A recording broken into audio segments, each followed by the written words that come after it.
Bonjour et bienvenue sur le podcast du dirigeant, un caillou dans la chaussure. Alors aujourd'hui, nous avons la question de Blaise qui se demande comment incarner son rôle et prendre ses responsabilités lorsqu'il s'agit d'annoncer des mauvaises nouvelles. Bon, j'ai une bonne et une mauvaise nouvelle. Je suis suspendu, c'est ça? Pire. Viré. Pire encore. Pire que viré, c'est quoi?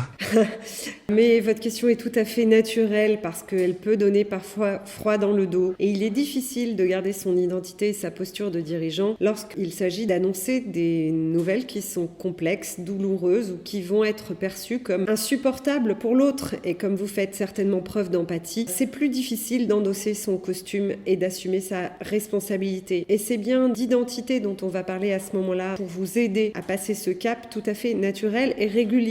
Toujours comme question des dirigeants. Assumer une responsabilité qui demande des décisions simples, positives, finalement c'est plutôt facile et même parfois euphorisant, enthousiasmant. Quand il s'agit de dire que vous allez investir, déménager, prendre des plus beaux locaux, quand il s'agit de porter la responsabilité du recrutement, des choix, mais là votre identité de dirigeant vous semble aisée. Le costume est facile à porter. Ça devient beaucoup plus complexe quand il s'agit d'annoncer des situations douloureuses.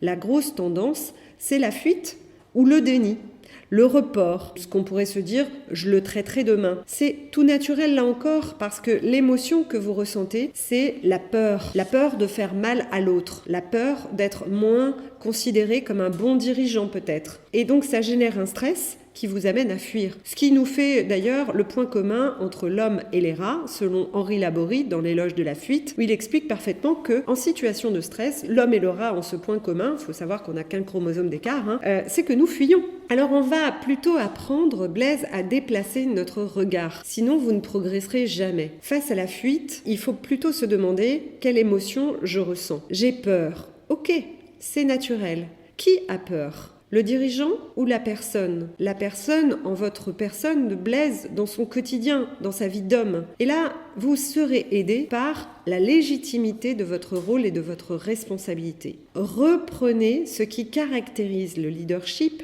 à savoir le courage, et le costume du dirigeant qui protège la performance de l'entreprise. C'est votre seule et unique légitimité. Rappelez que cette décision, ce n'est pas Blaise l'homme qui la prend, c'est le chef d'entreprise, le boss. Assumez votre responsabilité, c'est apprendre à vous détacher du sujet, à vous mettre en position méta sur cette situation et à prendre votre casquette de boss pour affirmer et protéger l'entreprise et affirmer et protéger parfois ceux qui passent par des décisions douloureuses. Vous ne pouvez pas et vous ne devez pas vous en désolidariser, sinon vous ne faites plus preuve de courage ou vous êtes en obéissance déloyale. Je le fais parce qu'on me le demande. C'est tellement triste. Trop souvent, j'entends, mes actionnaires me le demandent et le dirigeant se cache derrière ce rôle en disant, je vais vous licencier parce que mes actionnaires me le demandent. Vous êtes en responsabilité de l'entreprise. Les actionnaires le demandent, peut-être, certes, mais l'entreprise le demande et l'ensemble des collaborateurs qui sont autour de vous le demandent aussi. Je vous invite à regarder Master and Commander, Russell Crowe. Alors, vous êtes peut-être un peu sensible à ses charmes. Personnellement, je le trouve très agréable à regarder. Donc, c'est un film qui se regarde le dimanche assez agréablement. Et à un moment, le navire est dans la tempête. Un homme saute à bord, est au bout de la corde. La question est de savoir, est-ce que je coupe la corde et que je perds un homme ou est-ce que je perds la totalité du navire? Parfois, cette décision extrêmement douloureuse de perdre un homme